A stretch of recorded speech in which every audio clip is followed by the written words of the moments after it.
Hello పిల్లలు, ఎలా ఉన్నారు? మీ పేదరాశి పెద్దమ్మ మరో కొత్త కథతో మీ ముందుకు వచ్చేసింది. ఈరోజు మనం వినాయకుడి గురించి చెప్పుకుందాం. ఎందుకంటే వినాయక చవితి దగ్గరకొచ్చేసింది కదా! రేపే వినాయక చవితి. సో, మీకు ఈ వారమంతా, ఈ నవరాత్రులంతా ఒక్కొక్క రోజు ఒక్కొక్క వినాయకుడి కథ చెప్తాను. ఈరోజు వినాయకుడు ఎలా పుట్టాడు అనే కథని తెలుసుకుందాం. సో, వినాయక జననం. కైలాస పర్వతం మీద శివుడు, పార్వతి ఎంతో ఆనందంగా జీవిస్తూ ఉంటారు.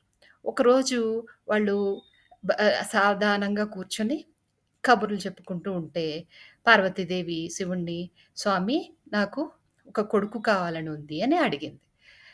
అలాగే అనే లోపులో దేవతలు వాళ్ళ దగ్గరకొచ్చి, "మహేశ్వర, మమ్మల్ని గజాసురుడు అనే రాక్షసుడు చాలా బాధలు పెడుతున్నాడు. వాడిని ఎట్లైనా సంహరించి మమ్మల్ని రక్షించండి" అని ప్రార్థించారు. అసలే భోళాశంకరుడు గదా! వాళ్ళు దేవతలు అలా ప్రార్థించగానే వెంటనే బయలుదేరి గజాసురుడిని సంహరించడానికి వెళ్ళాడు. గ అస్ ఈశ్వరుడు అలా వెళ్ళగానే పార్వతీదేవి ఒక్కర్తే ఉంది గదా! ఏం చేయాలో తోచక అభ్యంగన స్నానం చేద్దామని అన్నీ సిద్ధం చేసుకుంది. అభ్యంగన స్నానం చేద్దామని నలుగు పెట్టుకునేసరికి ఆమెకి ఆ నలుగు పిండి నలుచుకున్న పిండిని చూడగానే ఒక ఆలోచనొచ్చింది. తనకి కుమారుడు కావాలనిపించింది కదా! సరదాగా ఆ నలుగు పిండితోటి ఒక బొమ్మను తయారు చేసింది. ఒక అబ్బాయి బొమ్మను తయారు చేసింది. ఆ బొమ్మ చూడడానికి ఎంతో ముద్దుగా ఉండేసరికి, "అబ్బా! ఎంత ముద్దుగా ఉంది ఈ బొమ్మ.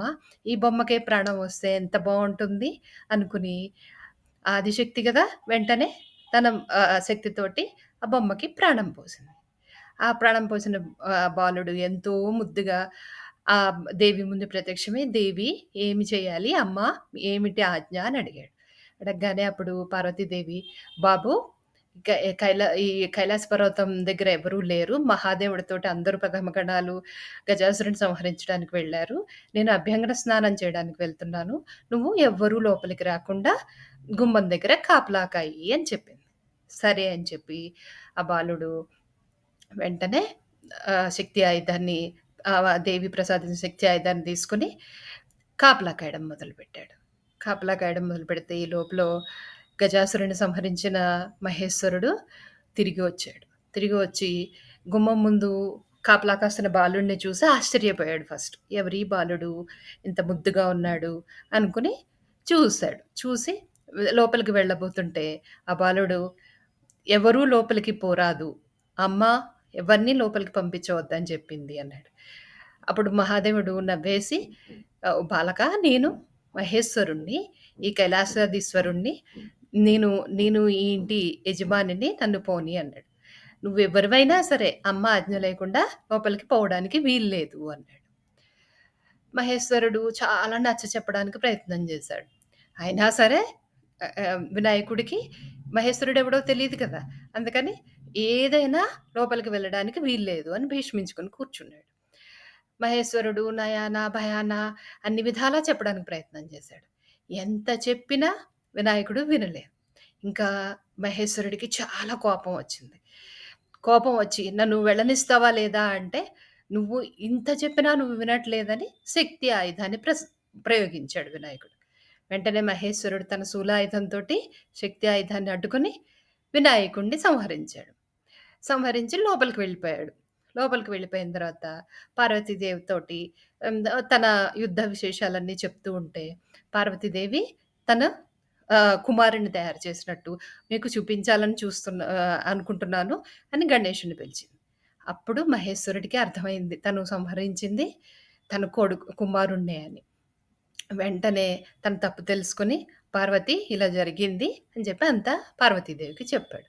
ఇప్పుడు పార్వతీదేవి చాలా బాధపడిపోయింది. ఎంతో ముద్దుగా చేసుకున్న కొడుకు చనిపోయాడు అని చెప్పి ఎంతో బాధపడుతుంటే, అప్పుడు మహేశ్వరుడు వెంటనే ఏమన్నాడంటే, "లేదు, నువ్వు ఇంత బాధపడవలసిన అవసరం లేదు. నేను బతికిస్తాను" అని చెప్పి, నేను గజాసురుడిని సంహరించినప్పుడు గజాసురుడు ఒక వరం అడిగాడు. నా ముఖం అందరూ పూజించేలా చేయమని వరం అడిగాడు. ఆయనకి నేను వరం ఇచ్చాను. అందుచేత మన వినాయకుడికి, మన కుమారుడికి ఆహ్, ఏనుగు తల పెడదాము. గజాసురుడు అంటే ఏనుగు. ఏనుగు తల పెడదామని ప్రమథగణాల్ని పంపించి ఏనుగు తలని తీసుకురమ్మన్నాడు. తీసుకురమ్మని ఆ ఏనుగు తలని వినాయకుడు చనిపోయిన వినాయకుడికి అతికించి పునర్జీవితుడిని చేశాడు. పునర్జీవితుడిని చేసి పార్వతీదేవికి చూపించాడు. ఇప్పుడు పార్వతీదేవి ఎంతో సంతోషించింది. ఈ కథలో మనకు తెలిపే నీతి ఏంటి? మనం ఫస్ట్ కోపాన్ని అదుపులో ఉంచుకోవాలి.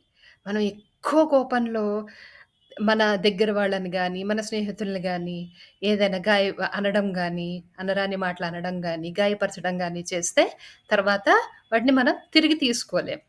మహేశ్వరుడు కాబట్టి తనని అతికించగలిగాడు. మనం అలా చేయగలమా? చేయలేం. అందుకని మొదట మన కోపాన్ని అదుపులో ఉంచుకోవాలి. ఇంకొకటి మనం ఎవరైనా ఒక పని చెప్పినప్పుడు వాళ్ళు ఇచ్చిన పనినే ధ్యాసగా పెట్టుకొని వాళ్ళని అడ్డగించడం గాదు. అంటే వినాయకుడు మహేశ్వరుడిని అడ్డగించినట్టు. మనం ఏంటంటే యుక్తాయుక్త విచక్షణ అంటారు. అంటే వాళ్ళు ఏమంటున్నారు? ఈ ఈ ఎవరు? ఈ విషయాలన్నీ తెలుసుకొని తర్వాత మనం మన మాటల్ని ప్రయోగించాలి. సో, కోపాన్ని అదుపులో ఉంచుకోవడం అన్నిటికంటే ఇంపార్టెంట్. బావుందా కదా!